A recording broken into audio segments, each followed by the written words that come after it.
back to Cairo. Get us some transport to England.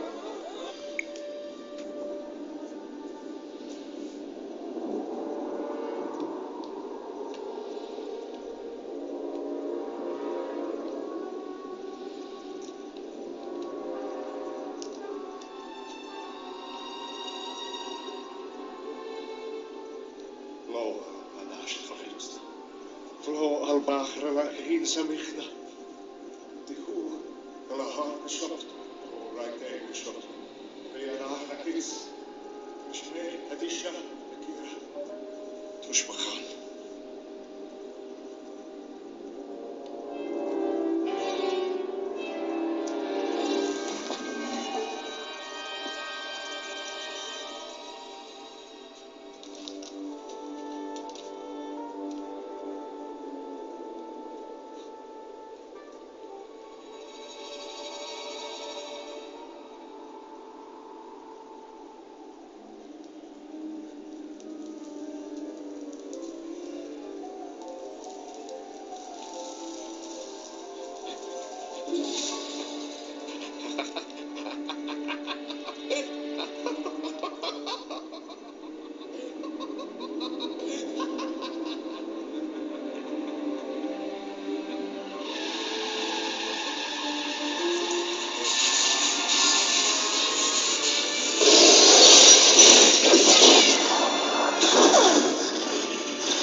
Shut your eyes, Marie, and don't look at it no matter what happens.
Bonjour à tous, dans cette nouvelle vidéo je vais vous parler de l'Arche d'Alliance. Vous venez de voir un petit extrait du film Les Aventuriers de l'Arche perdue. Dans ce film, l'archéologue Henry Walton Jones, qui est joué par l'acteur américain Harrison Ford, est mandaté par des agents des services secrets américains afin qu'ils retrouvent l'Arche d'Alliance avant que les nazis ne tombent dessus. Ayant intercepté une communication entre les partisans du Troisième Reich et l'Allemagne nazie, les autorités américaines sont convaincues que les nazis sont sur le point de retrouver sur le site de Tanis en Égypte les traces de l'Arche d'Alliance contenant les tables de la loi. L'arche étant censée conférer le pouvoir de mener n'importe quelle armée à la victoire, elle ne doit en aucun cas tomber entre les mains d'Adolf Hitler. Ce film, qui est une œuvre de fiction, reposera en fait sur un programme secret qui aurait réellement existé dans les années 40.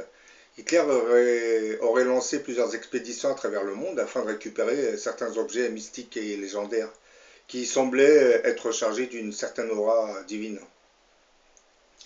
La découverte de l'Arche d'Alliance faisait partie de sa quête. Hitler pensait qu'en s'accaparant l'Arche d'Alliance, il deviendrait invulnérable. Et si les archéologues de l'Allemagne nazie l'avaient retrouvé, Hitler aurait eu entre ses mains le moyen de falsifier une certaine vision de l'histoire eschatologique messianique chrétienne, en nous faisant croire qu'il était alors missionné par Dieu pour accomplir ses desseins sur terre. Ce qui n'est pas très éloigné de la vérité, puisqu'à travers le nazisme, c'était une certaine colère divine qui se manifestait contre une Europe qui s'était lancée dans une politique coloniale qui avait coûté la vie à des millions d'êtres humains à travers le monde. Oui, ça, faut bien le savoir quand même.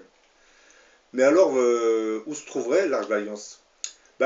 Beaucoup d'hypothèses avaient été émises à ce sujet. Certains pensent qu'elle aurait été dissimulée par les prêtres quelque part dans des tunnels souterrains du mont du Temple, ou dans un autre endroit tenu secret jusqu'au moment de sa réapparition lors de la construction du troisième temple.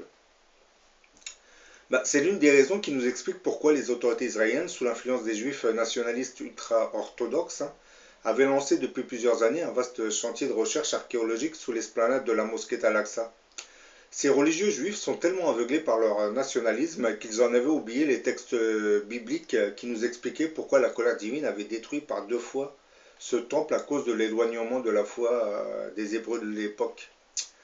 Si demain ces mêmes juifs devaient reconstruire ce troisième temple, alors je pense que la colère divine se manifestera à nouveau en envoyant les armées de Gog et Magog pour le détruire. Mais revenons un peu à cet emplacement de l'Arche d'Alliance. Certains, en se basant sur d'anciens écrits juifs, ont suggéré que l'arche se trouverait cachée sur le mont Nebo, sur la rive est du Jourdain, un endroit qui faisait partie de la Jordanie actuelle, qui fait toujours partie. D'autres soutiennent que l'arche dormirait sous la ville de Jérusalem dans un tunnel creusé dans le roc, et une autre maintient que l'arche serait sous le site supposé de la crucifixion du Christ. Certains religieux ultra-orthodoxes, déterminés à rebâtir le troisième temple juif, disent que cette arche serait située sous la colline du temple, et qu'elle serait révélée au temps fixé, c'est-à-dire lorsque le temple sera reconstruit. Quant à l'hypothèse évoquée dans le film Les Aventuriers de l'Arche perdue, elle nous dit que l'arche aurait été volée dans le temple par le pharaon égyptien Shishak, qui l'aurait ramenée en Égypte. L'armée égyptienne du pharaon Sheshonq Ier, appelé Shishak dans la Bible, aurait emporté l'arche lors de son expédition militaire en Judée en 930 avant Jésus-Christ. Au temps du roi de Juda, Roboam, successeur de Salomon, le roi d'Égypte, s'empara de tout le mobilier liturgique du temple de Jérusalem, dont la fameuse Arche d'Alliance faisait logiquement partie. Ce coffre qui contient l'Arche d'Alliance accompagna les Hébreux durant l'Exode et la conquête de Canaan, avant d'être finalement installé dans le temple de Jérusalem par le roi Salomon. Après sa mise en place dans le sanctuaire, la Bible n'en fera plus mention et seul le prophète Jérémie semble l'avoir dissimulé au moment de la prise de Jérusalem par les Babyloniens en l'an 586 avant Jésus-Christ. On sait que lors de cette prise de Jérusalem, le roi de Babylone, Nabucodonosor, emmènera en captivité une partie des Hébreux. Et après la prise de Babylone par les Perses, les Hébreux qui avaient été emmenés en captivité par l'ancien roi Nabucodonosor seront finalement libérés et invités à retourner en Israël. Et avec l'aide du roi perse Darius, les Hébreux reconstruiront le deuxième temple en y apportant l'Arche d'Alliance, bien entendu. La construction du second temple commencera avec la captivité des Judéens à Babylone durant l'époque perse sous Zorobabel. Il est finalement terminé et consacré après près de 20 ans de travaux, en 516 avant Jésus-Christ, puis restauré et agrandi sous Hérode Ier, à partir de l'an 20 avant Jésus-Christ. Précisons tout de même qu'en l'an 63 avant Jésus-Christ, le royaume de Juda sera à nouveau conquis par un général romain du nom de Pompée, qui prendra d'assaut la ville de Jérusalem, et à partir de l'an 47 avant Jésus-Christ, c'est tout le royaume de Juda qui sera directement soumis à l'Empire romain. Le gouverneur Antipater prendra le titre de procurateur, et la loi romaine s'étendra sur toute la Judée. Et en l'an 37 avant Jésus-Christ, Hérode le Grand, le fils d'Antipater, deviendra à son tour roi de Judée.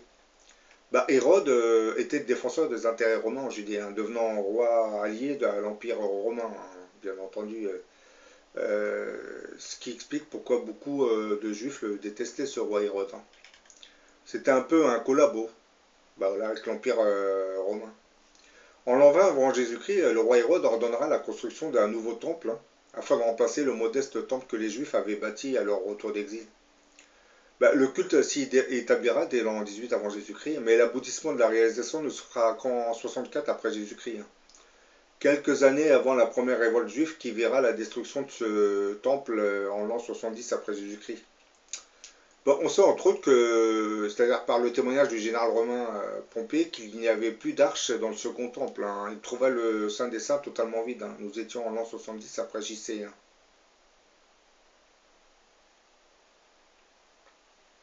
Donc, avant que les Romains ne décident de détruire le deuxième temple en l'an 70 après Jésus-Christ, l'arche d'alliance avait été une nouvelle fois déplacée.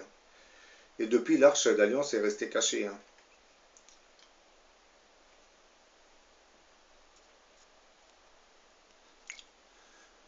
Bon, pour ceux qui ne connaissent pas grand-chose à cette arche d'alliance, je vais vous en donner un petit historique.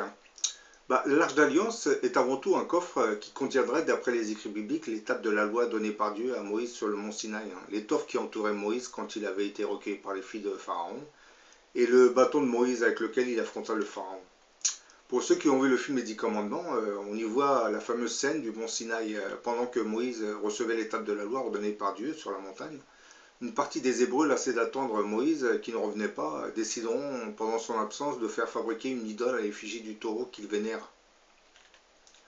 En redescendant de la montagne, Moïse, furieux de voir ce spectacle de perversion, jettera l'étape de la loi à terre, puis ordonnera la mise à mort de tous ceux qui avaient osé fabriquer une idole qui était contraire à son enseignement religieux, dans lequel Moïse expliquait clairement que nous devions nous soumettre à Dieu, et non à un quelconque culte idolâtre qui serait personnifié à travers une statue. Je vous lis le récit biblique. Le peuple, inquiet de voir que Moïse restait si longtemps sur la montagne, s'assembla autour d'Aaron et lui dit fais-nous des dieux qui marchent devant nous, car nous ne savons ce qu'est devenu Moïse, cet homme qui nous a tirés de l'Égypte.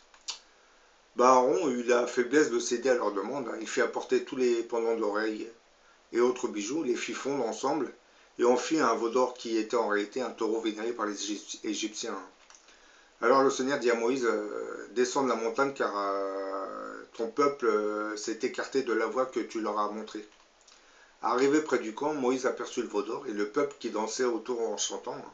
Saisi d'une sainte indignation, il jeta l'étape de la loi qu'il tenait à la main et les brisa au pied de la montagne.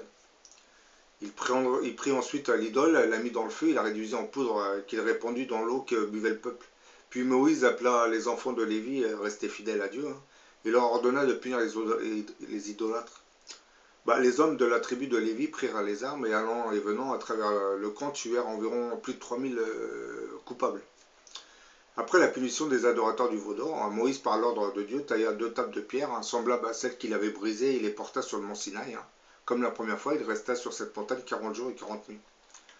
Lorsque Moïse a descendu avec ces 2 tables sur lesquelles Dieu avait de nouveau gravé sa loi, son visage était environné de rayons lumineux qui lui étaient restés de son entretien avec Dieu. Aaron et les anciens n'osaient pas l'approcher. Moïse les rassura et publia les ordonnances du Seigneur, la face découverte. Quand il avait cessé de parler, il mit sur son visage un voile qu'il notait que lorsqu'il entrait dans le tabernacle pour converser avec Dieu. Après cet épisode du mont Sinaï, le peuple hébreu, guidé par Moïse, erra pendant une 40aine d'années dans le désert du Sinaï. Probablement une punition que Dieu lui infligea à cause de l'épisode du veau d'or. Pendant ce voyage dans le désert, Dieu ordonnera à Moïse de faire fabriquer une arche dans laquelle sera placée l'étape de la loi, le vêtement qu'il avait enveloppé lorsque la fille de Pharaon l'avait découvert dans le landau, et surtout son bâton avec lequel il avait combattu le Pharaon. Et cette arche était installée à l'intérieur d'un tabernacle, c'est-à-dire une tente. C'est un peu ce que vous voyez.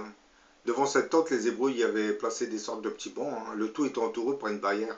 Ça faisait office de temple où les Hébreux venaient prier. À chaque fois que ces Hébreux levaient le camp pour avancer dans le désert du Sinaï afin de retrouver la terre promise de Canaan, ils démontaient ce temple roulant, en quelque sorte, et le remonter à chacune de leurs escales. Voilà, le tabernacle, c'est la fameuse tente qui est là, hein, et l'Arche d'Alliance était toujours à l'intérieur. Bon, comme vous voyez, devant vous aviez une série de bancs, hein. C'était un peu une sorte de temple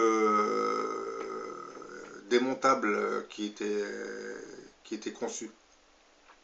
Et comme je l'ai expliqué, à chaque escale, eh ben, on démontait le temple et on le remontait.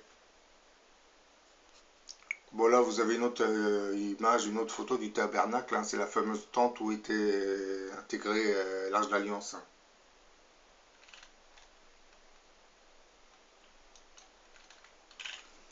La Bible de l'Ancien Testament évoque cette Arche d'Alliance, hein. On la retrouve dans l'Exode, chapitre 25, versets 10 à 21. Bah, je vais vous lire les quelques lignes. Ça, c'est l'ordre que Dieu avait donné, hein, pour construire la fameuse arche, hein. Ils feront donc une arche en bois d'acacia, hein, longue de 2 coudées et demi, large d'une coudée et demi, haute d'une coudée et demi, hein. C'est-à-dire l'arche faisait à peu près 1 mètre de longueur, hein. Tu la plaqueras d'or pur, hein, tu la plaqueras au dedans et au dehors, et tu l'entoureras d'une moulure en or. Tu couleras pour elle 4 anneaux d'or, et tu placeras à ces 4 pieds 2 anneaux d'un côté et 2 autres anneaux de l'autre. Tu feras des barres en bois d'acacia, tu les plaqueras d'or, hein, et tu introduiras dans les anneaux des côtés de l'arche des barres qui serviront à la porter. Bon, les barres, ils sont là, vous voyez, hein. Et là, vous avez les anneaux, hein, 1, 2 et 2 autres de l'autre côté. Donc ça, c'est les 2 barres qui permettent de porter l'arche. Les barres resteront dans les anneaux de l'arche, elles n'en seront pas retirées, hein. Tu placeras dans l'arche la charte que je te donnerai, hein, puis tu feras un propriétaire en or pur, long, de 2 coudées et demie, large d'une coudée et demie. Et tu feras 2 chérubins en or, hein, tu les forgeras aux 2 extrémités du propitiatoire, hein. Ils sont là, les 2 chérubins. Bah, les chérubins, ça représente un peu l'armée de Dieu, hein, ce sont les anges, hein. C'est pour cette raison que Dieu avait demandé qu'on mette des chérubins sur l'arche, hein. Fais un chérubin à une extrémité et l'autre chérubin à l'autre extrémité, hein. Vous ferez les chérubins en saillie sur le propitiatoire, hein, à ces 2 extrémités. Hop, le propitiatoire, c'est ça, hein, c'est la plaque qui recouvre l'arche, hein. Les chérubins déploieront leurs ailes vers le haut pour protéger le propitiatoire, hein, de leurs ailes, hein. Ils seront face à face et ils regarderont vers le propitiatoire. Bah, en gros, ils regardent le contenu de l'arche, hein. Tu placeras le propitiatoire au-dessus de l'arche, hein, et dans l'arche, tu placeras la charte que je te donnerai. Bah, le propitiatoire, hein, c'est un peu le couvercle de l'arche, hein, pour ceux qui ne comprennent pas le terme du mot, hein. De la sortie d'Égypte jusqu'à l'entrée des Israélites dans le pays de Canaan, l'arche est portée par les Lévites, hein, qui marchent à 3 journées devant les autres tribus, hein. Bon, les Lévites, c'est un peu ça, c'est les 4 personnages que vous voyez dans la vidéo là. Elle faisait partie du cortège, hein, qui avait permis la traversée du Jourdain sous la direction de Josué, puis de celui qui avait permis de faire tomber les murailles de Jéricho lors de sa conquête, hein. Bah, après l'installation des Israélites, l'arche demeurera à Gilgal, hein, c'est des villes puis Sio et Kiryat Yearim. Ça, vous le retrouvez dans le premier livre de Samuel, hein, chapitre 7, verset 1. Et enfin, l'arche finalement sera conduite à Jérusalem par le roi David, hein. Bah, elle sera, comme je l'ai dit, dans un tabernacle, c'est-à-dire une tente, hein. Sera installée dans un tabernacle en attendant la construction du premier temple. Après sa mise en place dans le sanctuaire, la Bible n'en fera plus mention, hein, du fait que nul ne sait ce qu'il est advenu de l'Arche d'Alliance aujourd'hui, après la destruction du temple de Salomon, hein, en l'an 586 avant Jésus-Christ. Si on se limite au texte biblique, d'après le canon des Écritures juives, il semblerait que l'arche, après avoir résidé de nombreuses années dans le temple de Salomon, ait purement disparu, hein. Or, selon une tradition évoquée dans le chapitre 2 des Maccabées, hein, versets 4 à 8, ce coffre, l'Arche d'Alliance, hein, aurait été caché au moment de la chute de Jérusalem, en l'an 586 avant Jésus-Christ, par le prophète Jérémie. Bah, là, je vous cite le petit verset qui parle de ce camouflage fait par le prophète Jérémie. Camouflage, c'est-à-dire l'évacuation de l'Arche d'Alliance, hein, du temple. On lit dans cet écrit comment le prophète, averti par un oracle, accompagna le tabernacle, la tente bien entendu, hein, qui est une tente, et l'arche, et comment il se rendit à la montagne où Moïse était monté et où il avait contemplé l'héritage de Dieu.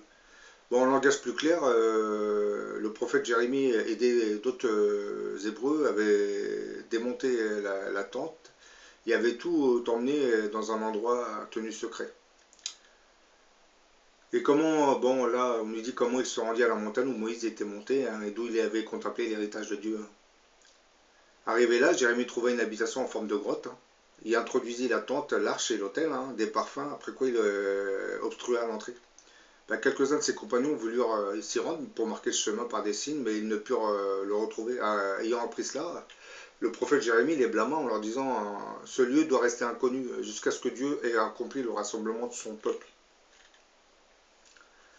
Ben, la montagne d'où Moïse avait contemplé l'héritage de Dieu ne peut être que le mont Nebo, hein, en Jordanie. Hein. Or, si l'arche y fut mise en sûreté, le transfert eut certainement lieu avant la prise de Jérusalem par les Babyloniens en l'an 586 avant Jésus-Christ, hein, car le temple sera pillé, écrivait-on, hein, et son contenu emporté à Babylone. Mais là non plus, l'arche n'y était pas. Hein.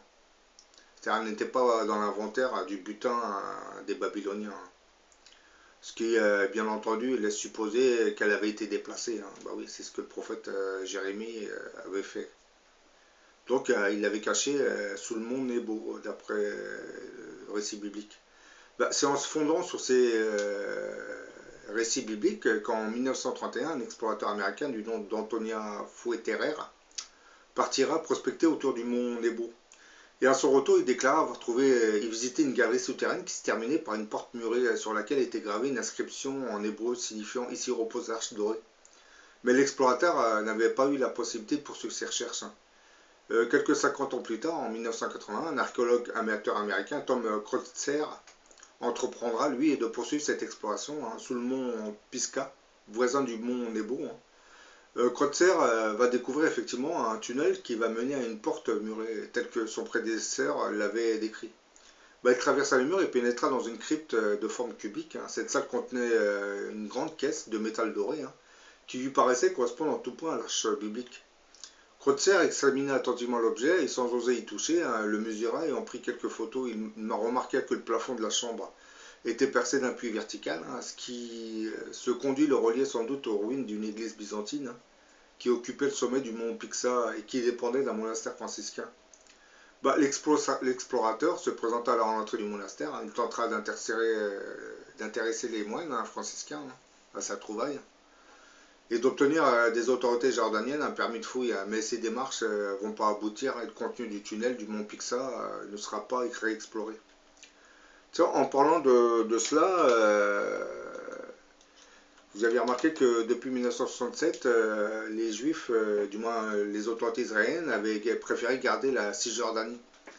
En réalité, ils voulaient se rapprocher de certaines de ces grottes jordaniennes parce qu'ils savaient que l'Arche d'Alliance, du moins ils imaginaient que l'Arche d'Alliance était contenue, était à l'intérieur de certaines de ces grottes.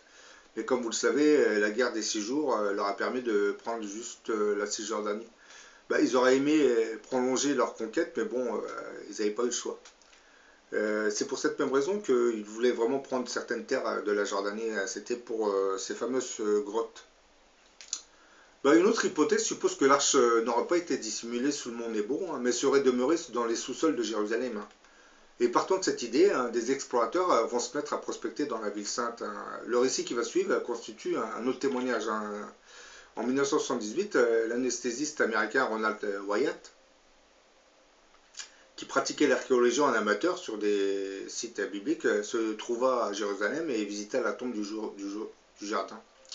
Un caveau implanté au nord du rempart de la ville est considéré par certains comme la sépulture de Jésus-Christ. En arpentant le jardin qui l'entourait, il eut soudain l'intuition que l'arche d'alliance pouvait être enfouie quelque part sous ce lieu assimilé au véritable calvaire. Bah, Sadidi, dès lors, ne le quittera plus hein, et il se sentira investi d'une mission pour la retrouver. Hein. Ron Wyatt obtiendra un permis de fouille et entamera une longue campagne de sondage dans ce secteur, hein, après avoir soulevé de grandes quantités de terre. Bah, il parviendra à dégager une surface rocheuse vierge au pied d'un escarpement. Et il constatera que la dalle rocheuse était percée de plusieurs orifices étroits hein, et de forme rectangulaire, hein, taillés dans sa surface. D'après leur forme, ils n'hésitaient pas à les identifier avec les logements où furent plantées les croix des condamnés. Hein. Si cette interprétation était juste, c'est là que serait mort Jésus-Christ et 2 autres crucifiés. Quand je dis mort entre parenthèses, hein, parce que bon, il a ressuscité. Ron Wyatt va poursuivre ses recherches de l'Arche d'Alliance, hein, qu'il supposait dissimuler dans un souterrain. La chance apparemment va lui sourire le 6 février 1982. Et là, il va déceler l'entrée d'une étroite galerie naturelle. Wyatt va se glisser avec difficulté dans le boyau et se retrouvera dans un système complexe de galeries naturelles étroites. Hein. Parmi celles-ci, il repéra l'entrée discrète d'une large cavité encombrée de gravats. Balayant l'obscurité avec le faisceau de sa lampe torche, hein, il va apercevoir le reflet doré d'un objet brillant. Il va reconnaître alors divers objets entreposés en désordre, hein, tels que des lampes à huile, des pièces de bois, ainsi que des ustensiles métalliques. Hein. Le centre de la pièce est occupé par une imposante pierre, surmontée d'un couvercle qui a été ébréché. Hein. Ron Wyatt pensa que l'Arche d'Alliance devait se trouver à l'intérieur. Hein. Malgré la mauvaise accessibilité du lieu, hein, il reviendra muni d'une caméra télescopique hein, et visualisera le contenu de la cuve. Un coffre recouvert d'or reposait à l'intérieur hein, et il fut associé à la description de l'Arche d'Alliance faite dans l'Ancien Testament. Wyatt retournera de nombreuses fois dans la caverne et fera l'inventaire de son contenu. Il dit qu'il avait trouvé une menorah, une table dorée, un autel portatif hein, et une grande épée. Plus étonnant encore, un compartiment latéral du coffre contenait des peaux de mouton couvertes d'inscriptions en hébreu ancien, hein, qu'il identifiait avec des passages du Pentateuque, je pense. Et à l'intérieur du coffre, Ron Wyatt trouvera 2 plaques de pierre inscrites en hébreu ancien. S'agissait-il des tables de la loi originale hein. Wyatt laissera le mobilier en place et prendra de nombreuses photos, hein, qui hélas ne montrèrent au développement que des images brouillées. Oui, parce que si c'est vraiment les vraies tables de la loi, je pense que les photos, ils auraient été brouillés automatiquement. L'attention de Ron Wyatt fut encore attirée par une étrange substance poudreuse sombre qui reposait sous le couvercle brisé du coffre de pierre. Cette poussière noire semblait provenir du plafond et de fait une fissure courait dans la voûte, hein, juste au-dessus de la cuve. Hein.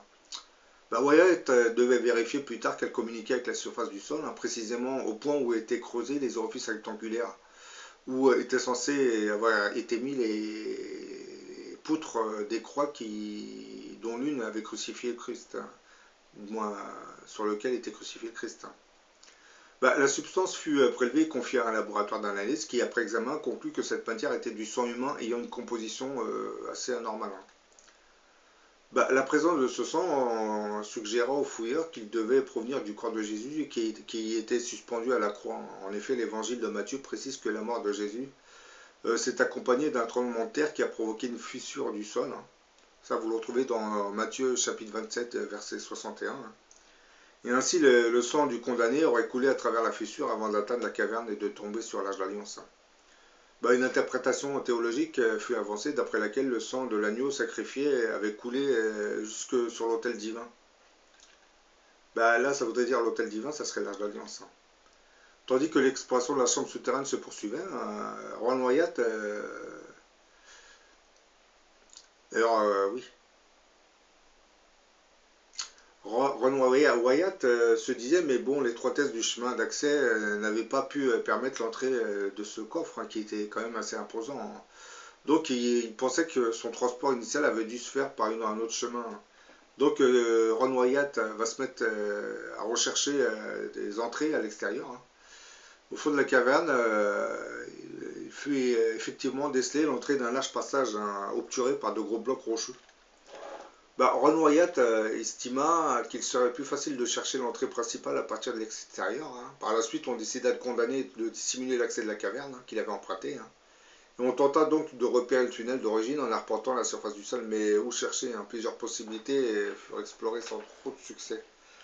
En 1999, hein, ce Ron Wyatt décédera hein, et c'est une de ses équipes va commencer à faire des fouilles, mais elle ne trouvera pas l'entrée. Je pense que cette Arche d'Alliance, probablement qu'elle avait été découverte, mais elle aurait été cachée. Hein. Je pense que sa découverte en reviendra au grand monarque. Hein. Je pense que c'est ce fameux mystérieux grand monarque qui doit arriver avant la fin de notre monde, hein, qui doit se manifester. Je pense que lui, il aura les données pour retrouver cette arche. Bon, elle peut très bien être sous le temple sous l'ancien temple de Jérusalem, c'est-à-dire sous l'esplanade des mosquées, hein. Mais bon, elle peut aussi se trouver dans une grotte en Jordanie, hein. Donc probablement que Dieu l'aura isolée de l'État d'Israël pour que les Juifs ne puissent pas la retrouver. Pourquoi vous me direz? Parce que Dieu sait que le peuple juif est un peuple qui s'est souvent rebellé contre ses paroles, hein. Et surtout aujourd'hui, avec la diaspora juive, on le constate tous les jours. Puisque la mondialisation et la société de consommation dans laquelle nous nous sommes plongés aujourd'hui reflètent en quelque sorte l'état d'esprit juif sur notre planète, hein. Bon, c'est du dur de dire cela, mais c'est exactement ce qui se passe, puisque vous savez que beaucoup des grandes banques qui régissent l'économie de nos nations sont en fait dirigées par des gens d'origine juive, hein. Bah oui. Ça fait des milliers d'années qu'ils sont attirés par l'appât du gain, et depuis le veau d'or, ben, les juifs aiment bien l'or et l'argent.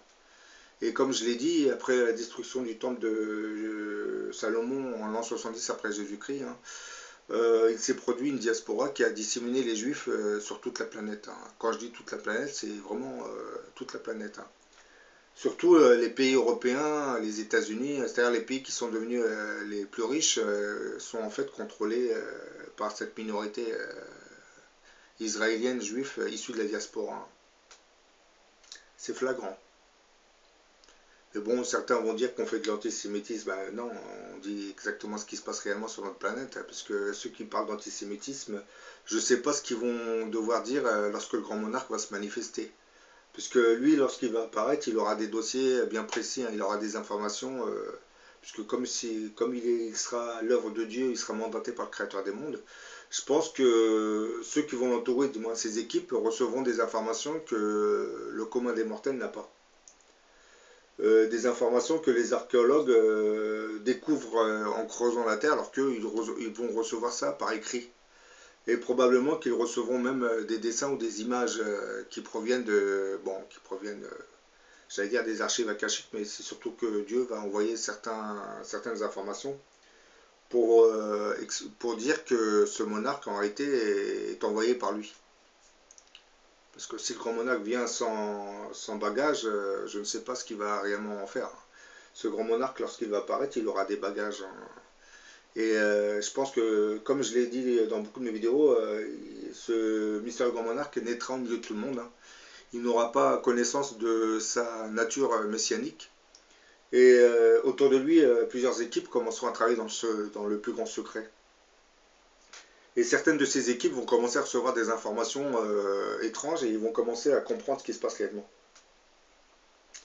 Et ils vont travailler en secret et bon, le fameux grand monarque, lui, en aura un peu connaissance, hein, du moins conscience, hein, puisque probablement qu'il va se mettre à faire des recherches et écrire.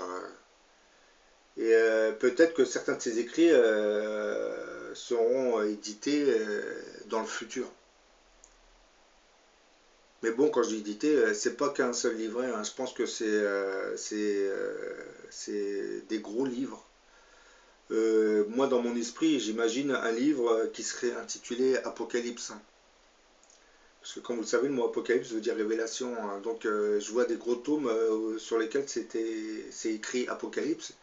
Et à l'intérieur, on a une version de l'histoire qui va intriguer beaucoup de monde, hein, puisque certains faits historiques ne correspondent pas à ce qui se serait réellement passé.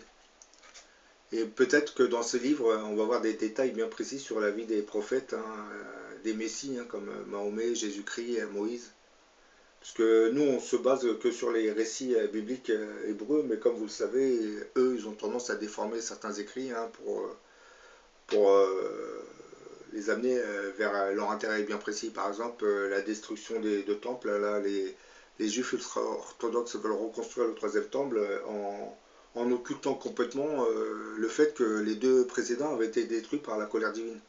Mais ça, bon, ils vont pas vous le dire, officiellement, hein, parce qu'ils se disent que les gens sont devenus incultes, ils ne s'intéressent pas au culte religieux, c'est-à-dire au livre saint.